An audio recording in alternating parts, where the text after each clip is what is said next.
What's going on, guys? Welcome back to another episode of the vlog.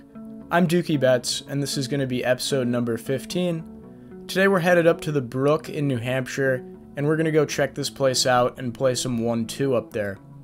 I've received a lot of comments in the comments section telling me to go check out the Brook and play some 1-2 up there, so that's exactly what we're going to do, because you know, I'm a man of the people. Just trying to push good content that you guys enjoy, so that's my goal with all of this, and we're gonna go check this place out. Before we get into it, I just wanted to thank you guys for the last month of growth. It's been pretty crazy. We've gained about 700 subscribers. The watch hours as well as the views have also been very high relative to what I'm used to. So it's really cool to see this channel kind of taking off, if you will, growing at an exponential rate, and it really doesn't show any sign of stopping, so I'm really happy with where this channel has ended up so far, but I think we can take it even a step further. My goal with all of this is to obviously get better at poker, as well as make high-level videos with good editing and things of that nature. So I'm just trying to get better at both of those aspects, and I definitely think I'm capable of doing that. So with that being said, if you guys enjoy the content, make sure to like, make sure to subscribe. It helps me out a bunch. And I think this is really just the beginning of where this thing can end up. So without further ado, let's start the vlog and let's go play 1-2 at the Brook up in New Hampshire.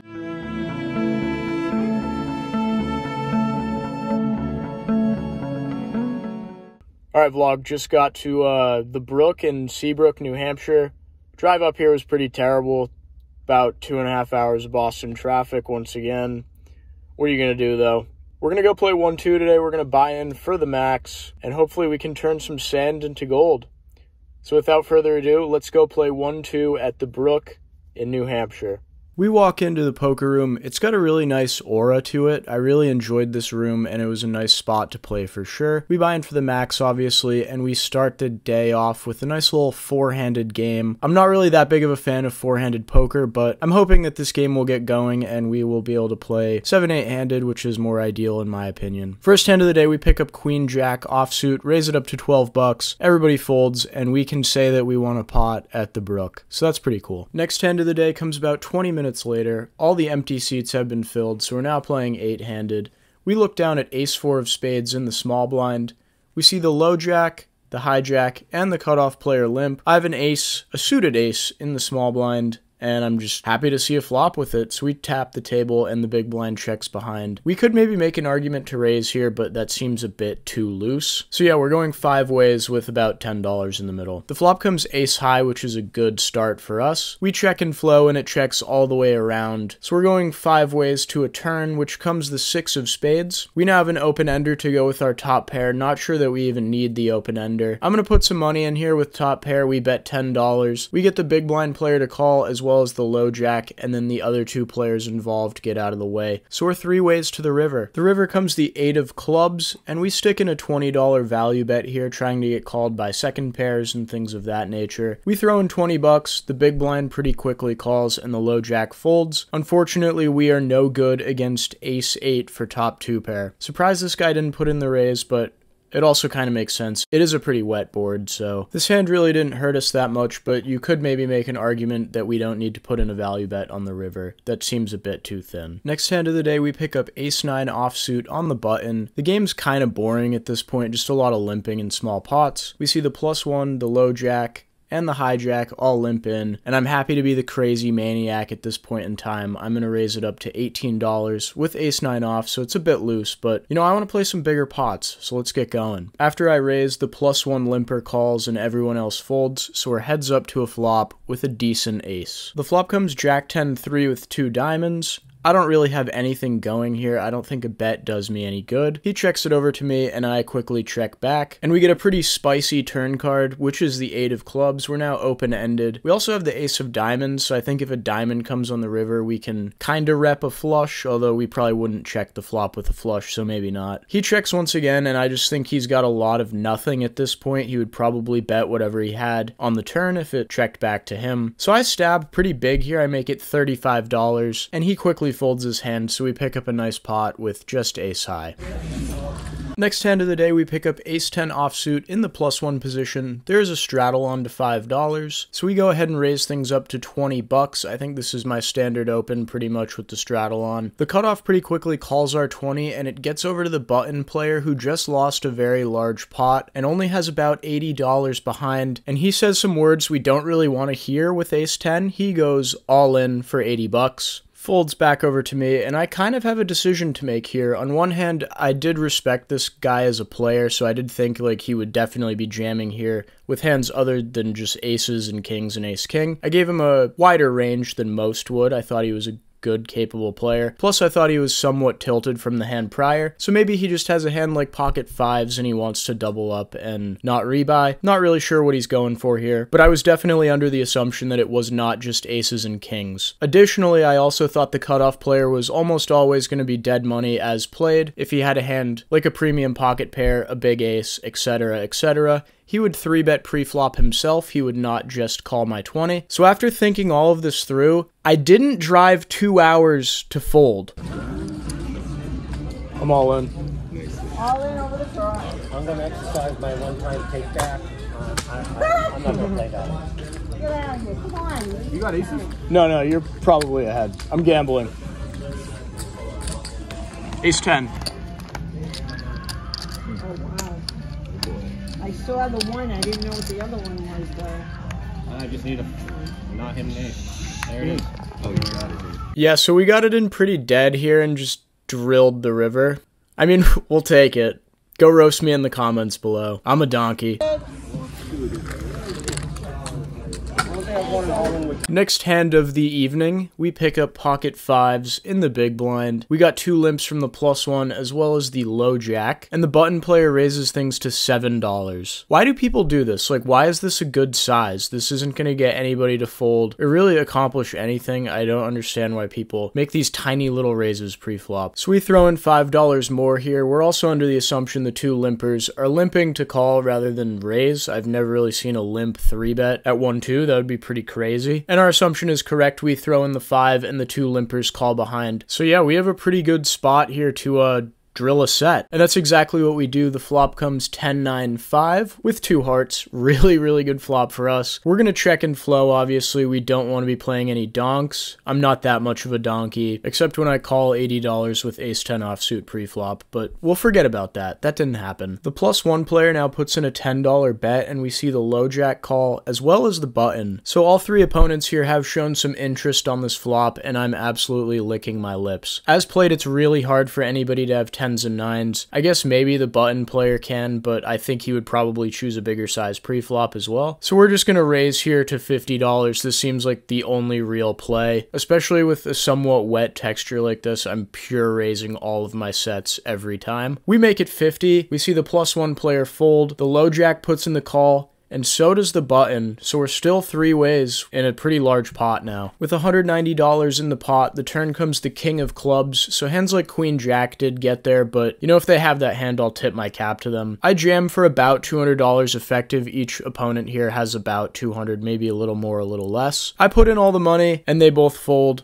Maybe I should be betting like half pot here, but that just feels strange given the stack to pot ratio. Happy with this hand, and we took down a big chunk of change. Next hand of the night, we pick up about 30 minutes later with Jack 10 offsuit in the +1 position. We go ahead and raise things up to $12. This is probably too loose. We should probably just be folding this from early position, but I'm bored. We make it 12 to go. We see the cutoff player call and everyone else folds, so we're heads up out of position to a flop that comes king high, rainbow board. I think in theory we're supposed to just c-bet on this board a lot, especially when we open from early position. We're gonna have a lot of hands that interact well with the king, so that's exactly what we do. We bet $15 as a nice little c-bet, trying to win this here, and he pretty quickly calls, so we're going to a turn. The turn pairs the board, and this is definitely going to be a card that's better for him rather than me. He's gonna have more sixes than me, I think. And yeah, overall, it's just really not a very good card for me at all. I'm gonna check, and he checks back. Yeah, this check back seems pretty weak to me, so in the river comes the 9 of clubs. I think I'm gonna stab here. I did learn my lesson a few weeks ago trying to bluff in 1-2 at Gate City, but this just feels like such a good spot to bluff. We really aren't gonna have any worse hands as played. Like, this is the bottom of our range, pretty much. So I'm gonna go for it here. I bet $50. It's about a pot-size bet. He thinks about it for a bit. He hits us with the little, oh, if you got me, you got me. He puts in the call, and we lose to king-queen. So I'm pretty surprised that he was actually that strong. I didn't think he had a strong king at all. And yeah, we just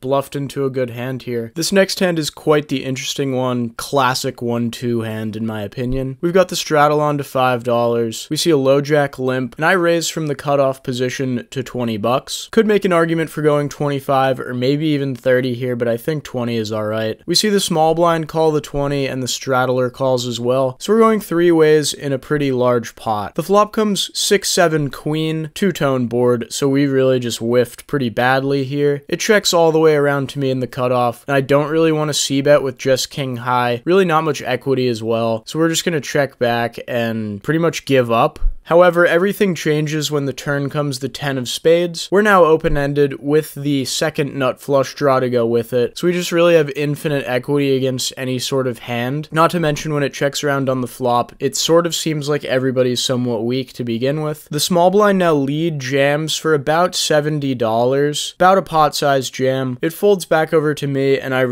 don't see myself ever folding this hand. I'm open-ended with the flush draw to go with it. I'm just gonna have a ton of equity. I throw in the call, kind of a gamble, I guess. We just have the nut draw in every aspect. So yeah, we throw in the call, and the river comes a 7 of hearts, so we're stuck with just king high, and we lose the pot.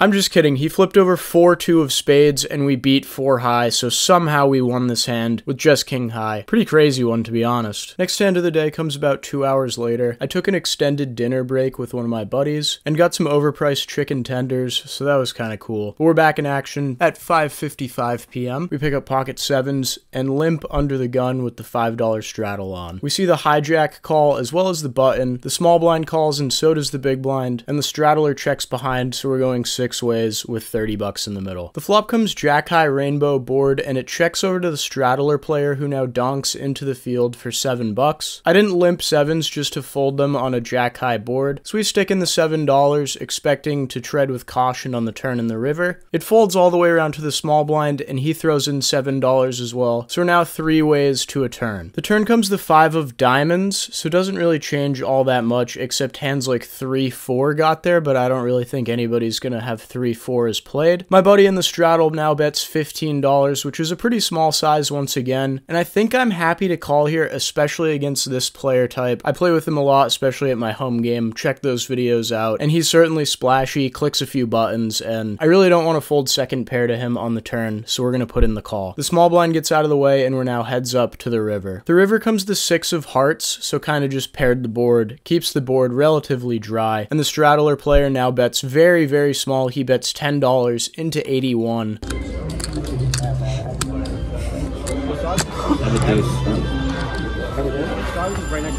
We throw in the $10 and call the block bet, and we are good versus Queen 2 offsuit, so he just triple barreled the bottom pair the whole way. Pretty interesting one. We pick up a nice pot. For the first time in this session, about 4 hours in, we pick up a super premium hand here. We get the ladies in the straddle. Gotta love picking up premium hands when we throw the straddle on. We see the under the gun player limp it in. Small blind calls the limp, and the big blind calls. I do not want to go 4 ways out of position here, so we're simply just gonna bump this up to a pretty big size. We make it $30 to go. This is the first time I'm actually like happy with the size I chose pre-flop. We make it 30 bucks. The under the gun player folds. The small blind player calls, and the big blind folds. So we're now heads up in position with a lot more money. Very ideal spot for us. Let's see what happens. The flop comes jack 6-3 two-tone board with 2 spades. We have the queen of spades in our hand, so it's always nice to block a few flush draws to go along with your overpair. He checks it on over to us, and I'm happy to throw out a pretty hefty bet here. We choose 45 bucks, which is just over half pot. I think this is a pretty good size on this board, and he pretty quickly puts in the money for the call, so we're now going heads up to the turn with 160 bucks in the middle. The turn comes the 3 of clubs, pairing the board on the bottom fashion. I'm a big fan of this turn card for a couple of reasons. Reason 1 is it's a huge brick. No spade coming in is always good. Doesn't bring any straight draws either. And it also makes it less likely that he has a set now and he's way ahead of us. If he did call a 3-bet with pocket 3s, probably can't have that now. It makes it less likely with only one combo left. So I just feel like I'm way ahead here for the most part. I don't really want to let a river roll off though for free. So because of that, we're just going to put all the money in here. It's about a pot-sized jam on the turn here. He's got about $150 in his stack. There's about 160 in the middle. So this just seems like a pretty clean jam. All in. We stick it in, he thinks about it for a decent amount of time, and eventually folds his hand and said that he had king 10 with no clubs. Pretty interesting float here. He could honestly let go of this hand pre-flop and definitely on the flop, but I mean, we'll definitely take the extra $75 we received from this hand. Nice hand for us, good pickup, and it's always fun to play premium holdings out of the straddle. This next hand is one of the more interesting ones on the night. We pick up ace king of hearts in the big blind. We see the under the gun player raise to $7, and the button calls. It gets back over to me, and another premium holding for me. We're obviously going to be 3-betting it up pre-flop. We make things $35 to go. We see the under the gun player tank for a bit, and then he puts in the call. I think he would be 4-betting hands like aces, kings, queens, and jacks. Make note of that. That's going to be useful information on the flop and the turn. And the button player gets out of the way, so we're now heads up out of position with about $80 in the middle. The flop comes 10, 7, 3, rainbow board. Pretty interesting board for us in the sense that our ace king could be good here a lot, because I do think all of his overpairs would be 4-betting. He could have 10s at some frequency, and then some other sets, maybe 7s and 3s as well. But for the most part, I just felt like it was a dry texture. We have a very uncapped range versus a somewhat capped range.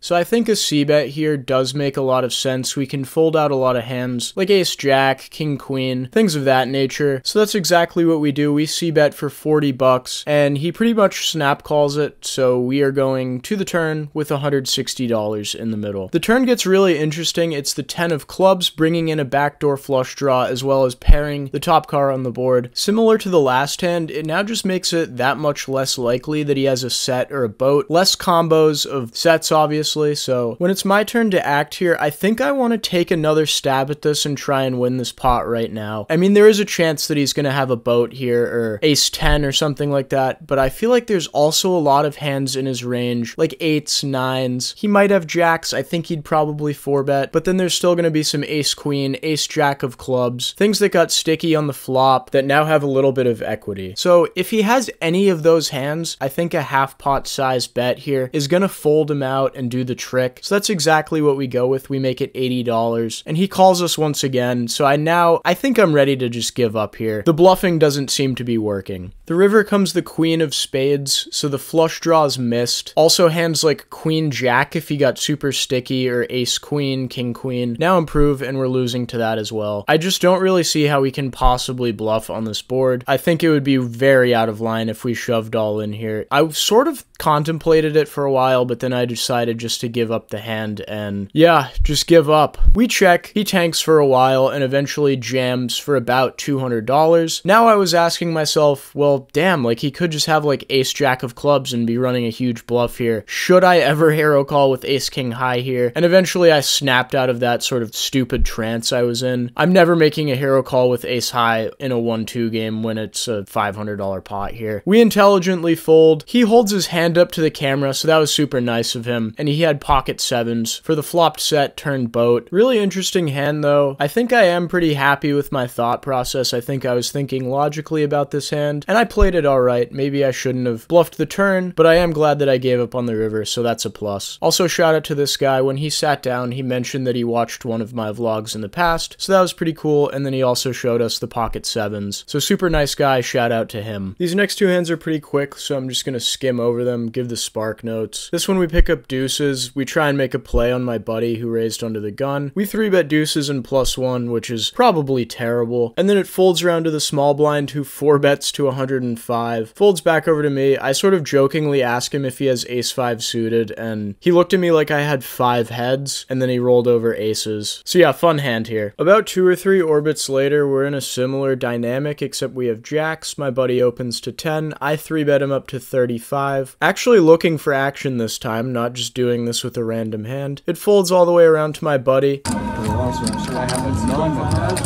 More. 35. More. Well, more. Yep, good. And he has a really hard time counting chips, but eventually makes the call. The flop comes ace high, he checks, we put in a c-bet, and we take it down. Nice little pickup for us. I love harvesting chips off of my friends. That's what brings me joy in life. And the final hand of significance of the night, we pick up 7s in the cutoff. It folds all the way around to me with the straddle on. I bump it up to 20 bucks to go. It folds to the big blind and the straddler, who both put in the call, so we're going 3 ways to a flop. The flop comes ace king 7, ding ding ding. We drill this flop. Beautiful flop for us. Both the big blind and the straddler player check. I bet very small, don't want to scare anybody off. It is a dry board as well, so there's really nothing we need protection from. We bet 15 bucks. The big blind puts in the call. Straddler folds. Heads up to the turn. I didn't even write down what the turn card was. It was just such a brick. I remember that. He checks it over to me, and I bet $60, just trying to pump money into the middle, get all of the money in on the river. He thinks about it for a really long time and eventually finds the correct fold here. So that kind of sucks that we couldn't get a massive pot going here towards the end of the session. But we'll still take a nice win in a medium-sized pot. What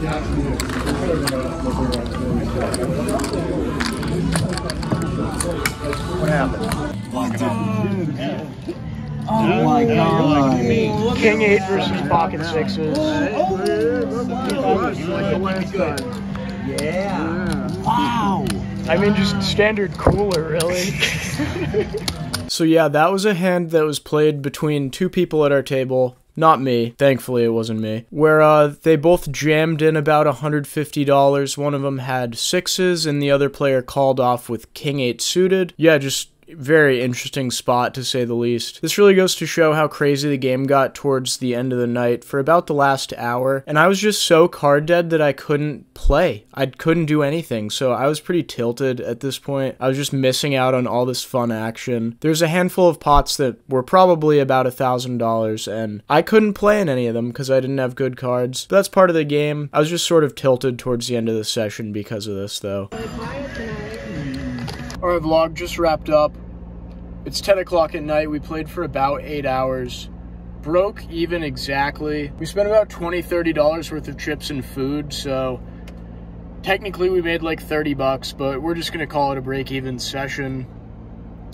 Towards the end, really couldn't get any hands, couldn't get anything going, just card dead at the end, but it was a fun one. Kind of a boring session, to be honest. Really didn't swing anywhere above or below $200. Like, we didn't go up 200, we didn't go down 200 really at any point. So really just kind of a low-key session, pretty chill. A lot of good people at the Brook. It was a fun time. Enjoyed talking to people at the table, and it was honestly like a fun game. I had enjoyed the company that I had at the table, and it was a fun time, but did not make any money, did not turn any sand into gold. Just kept our sand as sand, and I mean, we live with sessions like that. It's better than a loss, and we'll move on and go from there. But yeah, pretty enjoyable day, I'd say. Didn't really make any money, obviously, but I had a good time playing, and I will definitely be back at the Brook in the future. Until next time, guys, Dookie Bets.